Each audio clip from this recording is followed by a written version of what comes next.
babaw. Oo. Ano na lang meron ka? Oo, nanginginig nga ako, Papa Jack, habang baka kinikwento may ko malaria to. ka nun. Kasi hanggang ngayon, di pa rin maalis-alis to dahil sa Nanginginig ka nun, pinakaunang una eh. Ba't ka nanginginig? Ha? Di ko alam, Papa Jack, eh. Ganito talaga siguro ako. Ano na? Kasi cold storage to eh. Siguro kasama na siguro ng lamig. Okay. Pagising ko, pagtanaw ko sa kanya, naka-two-piece na lang, Papa Jack. Wow, dagat ito. Two-piece. Tuloy. Siyempre ako, nagulat din ako kasi siyempre, kabago-bago ko pala sa Manila, makikita ko ng ganun. So, ang gustong palabasin ni Bong, mga kaibigan, mula nung oras na niyaya siyang uminom, hanggang malasing siya, naglakad siya hanggang makapunta ng taxi, gumising siya, pagkatapos matulog sa biyahe, pagising na sa likod ng isang hotel, hanggang makarating sa higaan, wala kang kamalay-malay. Yung kasing pinapalabas mo sa amin, di ba? Kasi parang wala kang alam sa nangyayari. Nagkaroon na ako ng malay nung pagkagising ko na wala na akong ano. At ang dinadahilan mo sa amin, teka lang. Hilong-hilo na talaga ang ako. dinadahilan mo sa amin kasi probinsyano ka, ganun ba yun?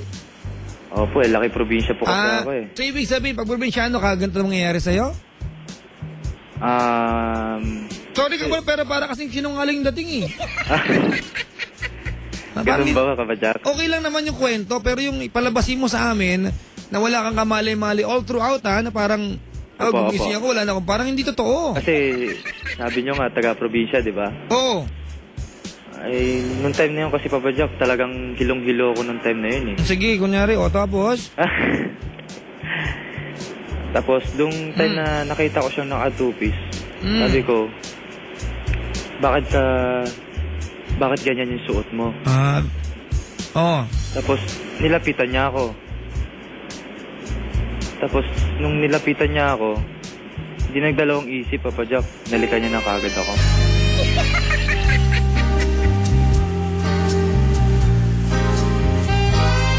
May sinasabi si Cristendera. Ano po yan? Hindi mo raw alam, pero alam mo lahat ng details. Paano hindi mo alam? Kasi po, nung time na naglalakad ako, punta doon sa hotel, hindi lang kasi naaalala ko, sumakay ng taxi. Ano pa ininom mo? Anesthesia o dextrose? Ha? Red Horse. Tapos? Yun lang po, yung naalala ko, sumakay ako ng taxi. Tinanong ko pa nga po sa kanya kung saan kami pupunta. Kasi nga, nahihilo na ako, tapos hanggang nakatulog ako sa taxi. Nung dumating kami doon sa likod ng hotel, di naglalakad ako. Tapos doon ako umakit ako sa malit na hagdan, papunta doon sa kwarto. Tapos siya sumunod na may kasama ng yun nga, mga ticket. At saka yung room number ng room na pupuntahan namin. Tapos nung pagpasok ko, nakatulog ako. Pagising ko, wala na akong damit. Kinain na niya. Bago. Tapos, pagtanaw ko sa tagiliran ko, nakita ko na siya, papalapit sa akin, naka-two-piece na. Kaya nung time na yun, tinanong ko siya, bakit ganyan yung suot nung kinis ka niya, anong sumunod na eksena? Ito, pag-usapan natin, dali. Nung sumunod po na eksena, bali po,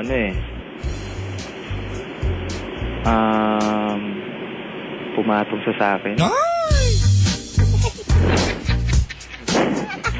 Tapos? Pero nung pumatong sa akin, syempre, nag-aalilangan pa po ako dahil... Nag-aalilangan ka pa? Opo, kasi So, natakot po kasi ako, syempre, first time. Ang lagay, niyaya ka uminom naman girl, niyaya ka mag-taxi, dinala ka sa isang hotel, hindi mo pa alam na may motibo siya sa'yo. Dalawang bagay lang yan. Nahihilo po kasi ako. Dalawang bagay lang yan kung hindi mo pa alam na may motibo siya sa'yo, dinala ka na doon di ba? Sorry mga kaibigan, hindi po sa madumi utak ko, pero di ba? Apo. Signs are pointing to only one direction. Di ba? Ngaya kang uminom, sinakay ka sa taxi, kung totoo itong kwento mo ha. Apo. Dinala ka sa hotel, at nag-aalilangan ka ngayon. Ba't ka nag-aalilangan? Kasi hindi mo alam gagawin nyo, gano'n? Hindi ko alam ang gagawin ko, Papa Jack. Bakit? Kasi nga, first time ko nga na magkakaganon. First time mo? Apo. Sige, Tapos yun, pumatog sa akin. Tapos? O, sinubad niyo po yung pang-ibaba kong damit. Ay! Tapos? Tapos yun. Tapos? Tapos? Nagbad na rin po siya ng takip. Takip. Oo. Timba pala yun, timba.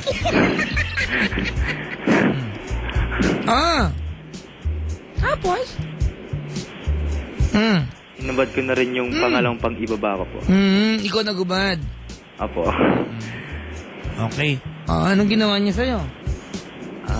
Bale... Ginawa niyang ice candy yung di natunaw yan, pre. Supot na lang na iwan. Tapos? Basta na... Siyempre, first time. Parang... Para bang naiirita ako na nakikiliti na na hindi ko alam kung anong nararamdaman ko. Huwag mo na i-describe yung pakiramdam, ha? Kasi hindi ko alam yung mga yan. Ikaw, anong ginawa mo sa kanya? Nung time na yun, nung ginawa ko sa kanya, parang na rin. Kasi, napapanood ko rin sa mga pelikula na, Sa pelikula ka na? Hindi mo. Ano yun? Scandal po. Ganon. Tama. Parang doon na rin, parang ginagaya ko lang po. Ayan, hindi na nagtutugma yung kwento mo. Alam mo kung bakit? Wala kang alam ang kiniklaim mo sa amin, pero nanonood ka ng Scandal. Hindi tugma. Pero pinapanood ko lang po yun, hindi ko pa talaga nararanasan. Sige, bala ka. Sige. Maganda to. Tapos yun po, kung ano yung napapanood ko dun sa ganon.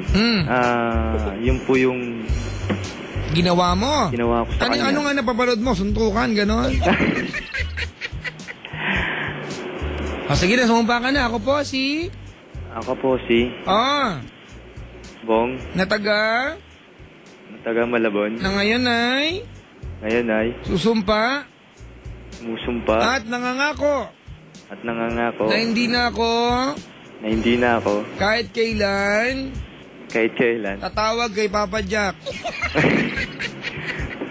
Bakit naman Papa Jack? Basta, uulit ka ba? Ulit ka pa?